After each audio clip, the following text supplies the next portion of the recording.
The year was 1985 when the Malik family decided to move into Hillview Apartments.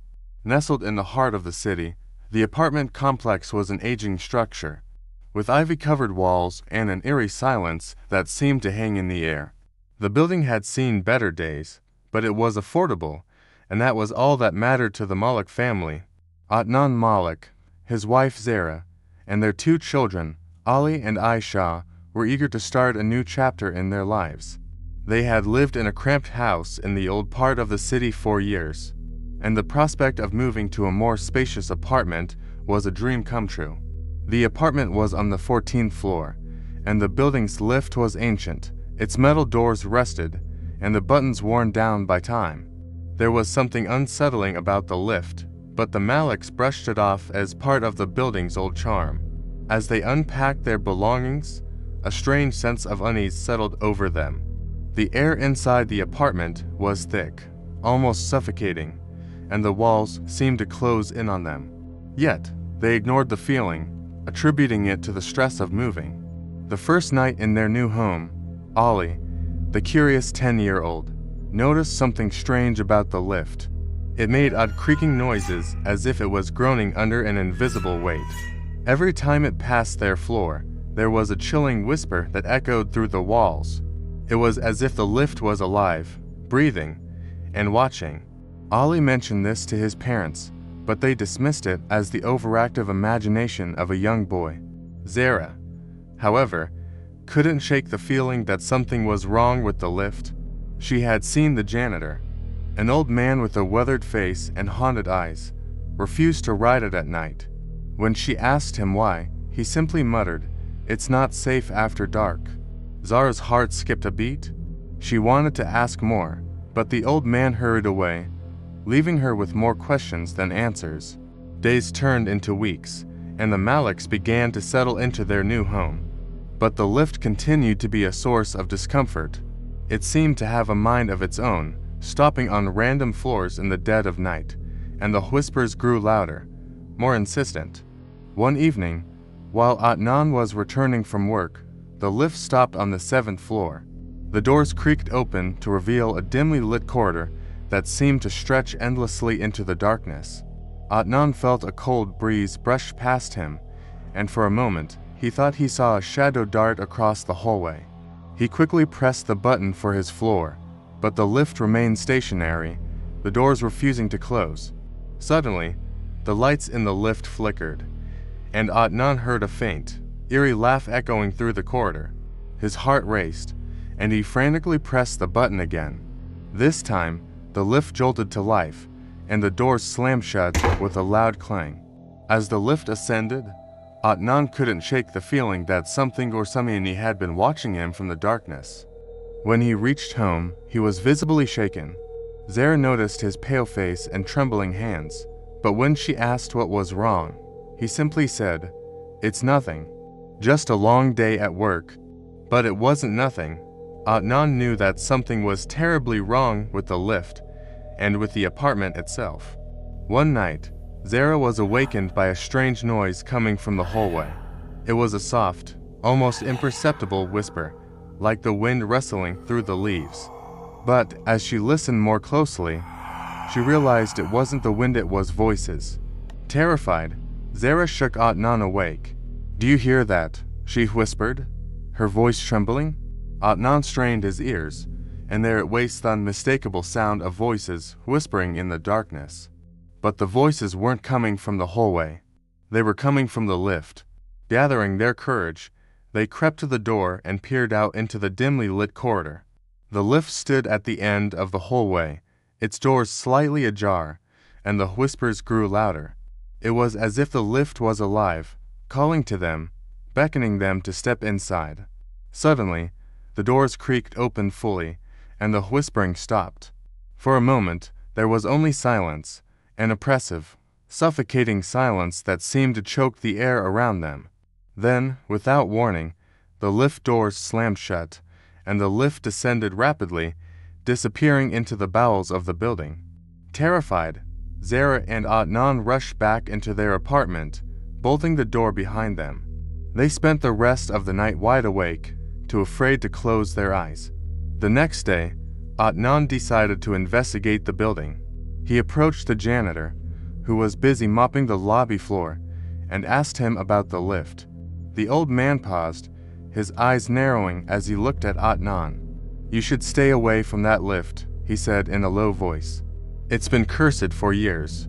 Adnan frowned. "Cursed? What do you mean?"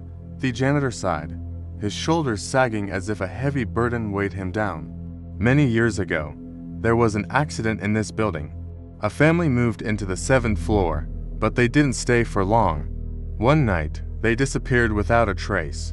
No one knows what happened to them, but ever since then, strange things have been happening in that lift. People say it's haunted by the spirits of that family." Adnan felt a chill run down his spine. "But why does the lift stop on the 7th floor?" The janitor shook his head. "That floor has been abandoned for years. No one lives there, and no one dares to go near it.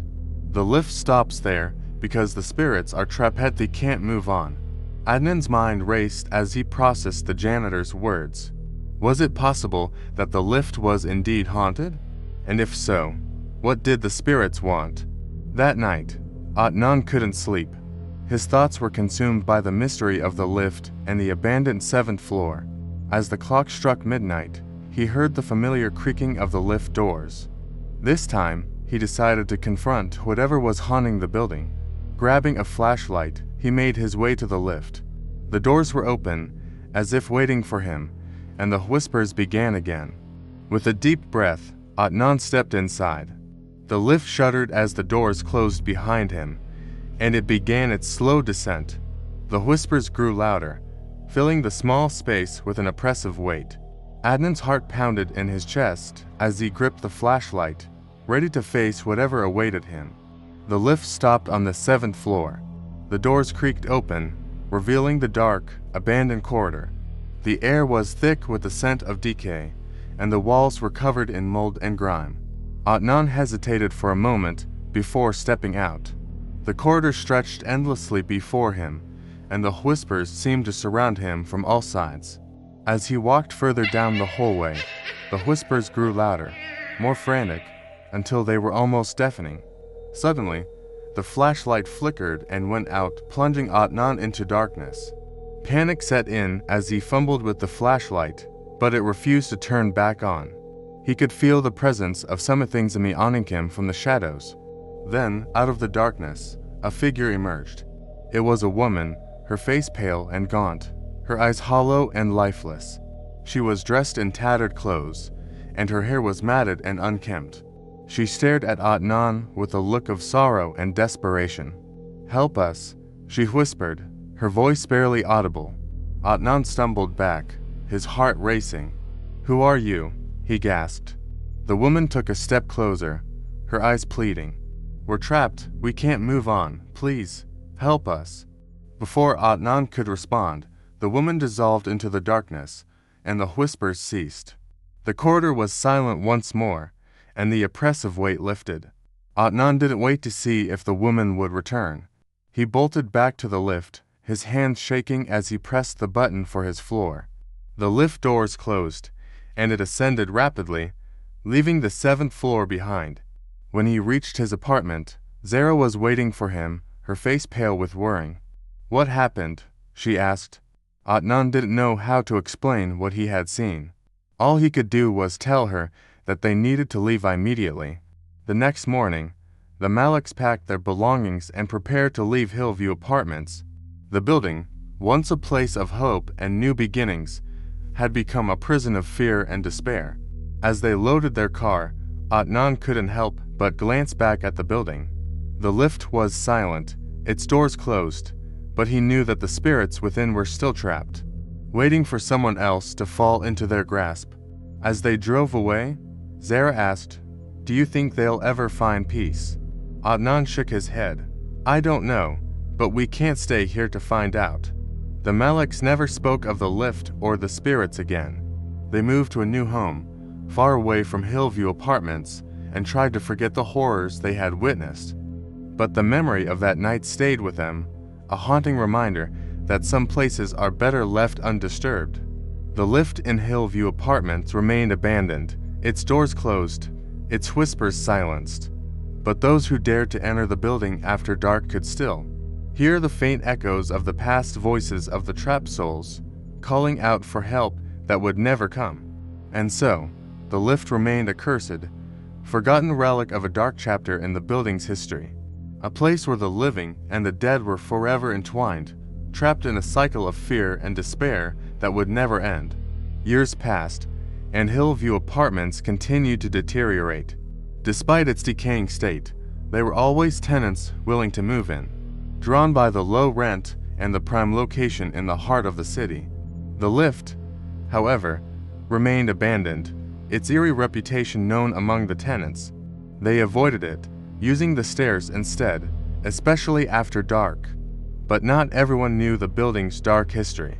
In 1995, a young couple, Saad and Mewish, moved into the building. They were newlyweds, eager to start their life together, and the apartment on the 12th floor seemed perfect for them. It was spacious, affordable, and had a view of the city that was hard to resist. The landlord mentioned nothing about the lift or the strange occurrences in the building. To Saad and Mewish, it was just another old building in need of some repairs. They were too excited about their new life to notice the strange looks from the other tenants or the way the janitor quickly averted his gaze when they asked him about the lift. The first few days were uneventful. The couple spent their time unpacking, decorating, and exploring their new neighborhood. But soon, they began to notice the oddities.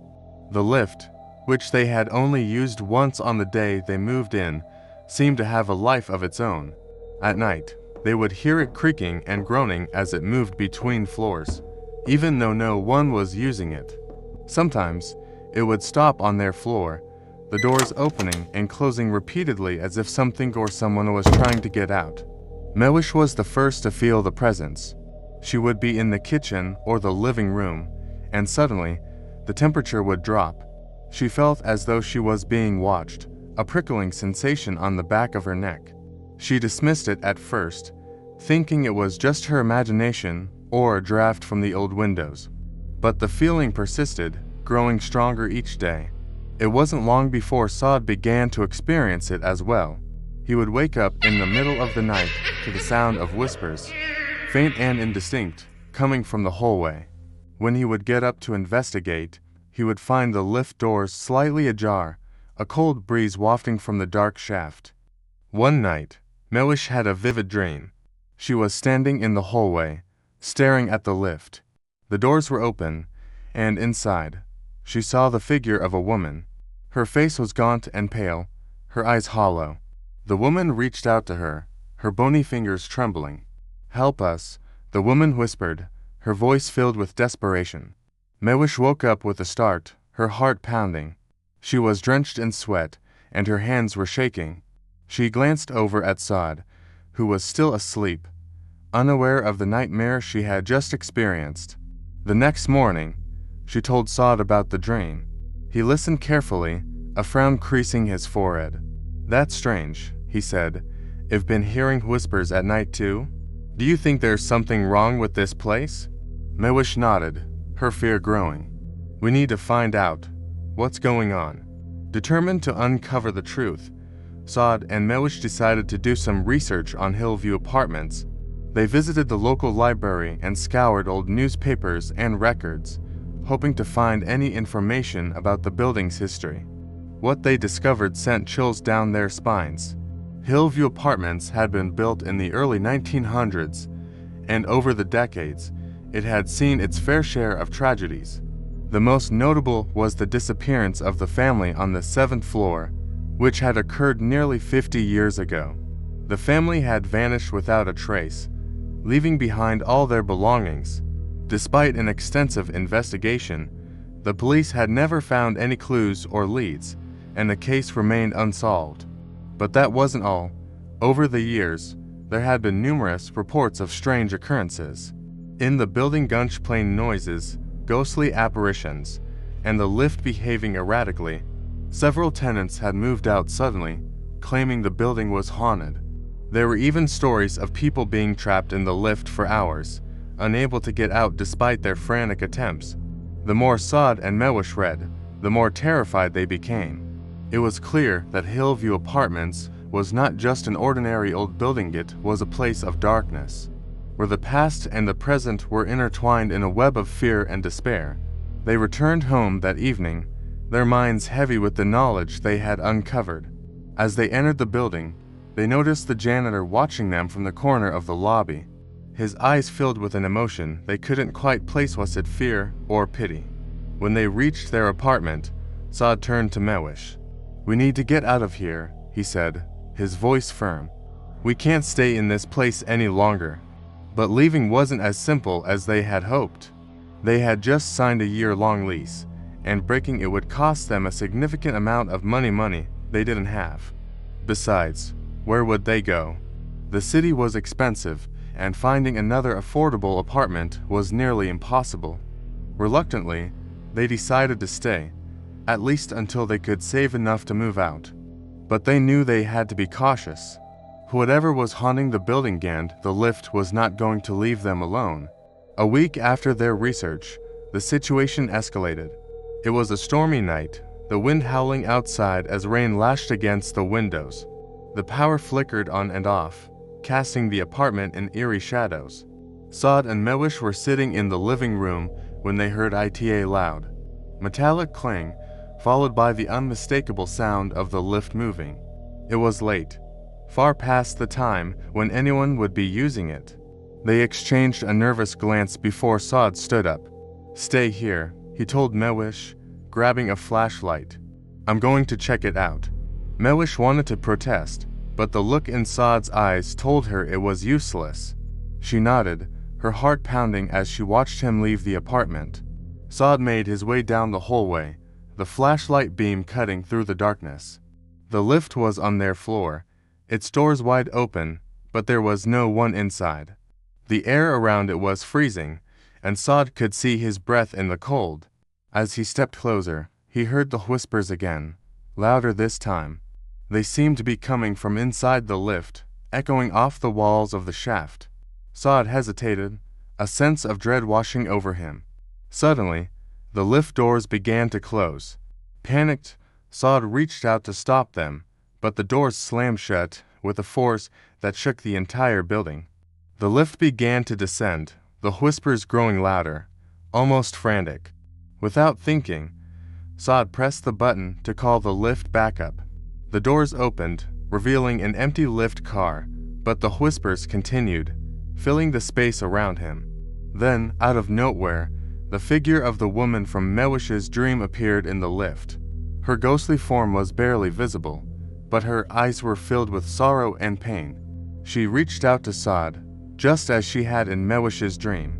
"Help us," she whispered, her voice filled with desperation. Saad stumbled back, his mind reeling. The woman's figure flickered and faded, but the whispers continued, growing more urgent. Saad knew he had to do something, but what? How could he help these trapped souls? He rushed back to the apartment, his heart racing. "Mewish, we need to Levino," he shouted as he burst through the door. Mewish didn't need to be told twice. They grabbed whatever they could carry and fled the apartment, not stopping until they were outside the building. The rain poured down on them as they stood in the street, drenched and shivering, but they didn't care. All that mattered was that they were out of that cursed place. As they looked up at the building, they saw the lift moving again, the lights flickering as it stopped on the 7th floor. The doors opened, and for a brief moment, they saw the woman's ghostly figure standing there, staring out into the night. And then, the lift plummeted down, the sound of metal crashing against metal echoing through the air. The building shook, and the lights went out completely, plunging the street into darkness. Saad and Mewish didn't wait to see what would happen next. They ran, leaving Hillview Apartments behind them, vowing never to return. Saad and Mewish moved in with Saad's parents temporarily, too shaken to even think about finding another apartment. They tried to put the experience behind them, but the memories haunted them both, lingering in their dreams and thoughts. A few days later, they received a call from the landlord. The building had been condemned due to structural issues, and all the tenants were being evicted. Hillview Apartments would soon be demolished. Saad and Mewish felt a mix of relief and sadness. The building that had once held so much promise for them had become a nightmare, but they couldn't help but feel sorrow for the trapped souls they had encountered. Before the building was torn down, Saad and Mewish returned one last time during the day to retrieve the belongings they had left behind. The building was eerily silent, the lift now permanently out of service. As they packed up their things, Mewish paused, looking at the empty hallway. "Do you think they're still there?" she asked softly. Saad shook his head. "I don't know. I hope not." They left Hillview Apartments for the final time, carrying with them the weight of the past, and the hope that the spirits trapped within the building had finally found peace. A year later, a new apartment complex was built on the site of Hillview Apartments. It was modern, luxurious, and quickly filled with new tenants. No one remembered the old building or the horrors that had taken place there. But some things are not so easily forgotten. The first sign that something was wrong came when the new tenants began to report strange occurrences. Unexplained noises, cold spots, and the feeling of being watched. The lift, brand new and state-of-the-art, would sometimes stop on the 7th floor, even though the building had no 7th floor. And then the whispers began. At first, they were faint, almost imperceptible, but soon they grew louder, more insistent. The tenants began to avoid the lift, using the stairs instead, especially after dark. The building's management dismissed the complaints as nonsense, but the tenants knew better. They could feel the presence of something in the building, something that had been there long before the new construction. The new building was different, but the spirits were the same, still trapped, still searching for a way to move on. And so, the cycle continued, a never-ending loop of fear and despair, where the living and the dead were forever entwined. For some places, no matter how much they change, will always carry the weight of their past, and the haunting of Hillview Apartments was far from over.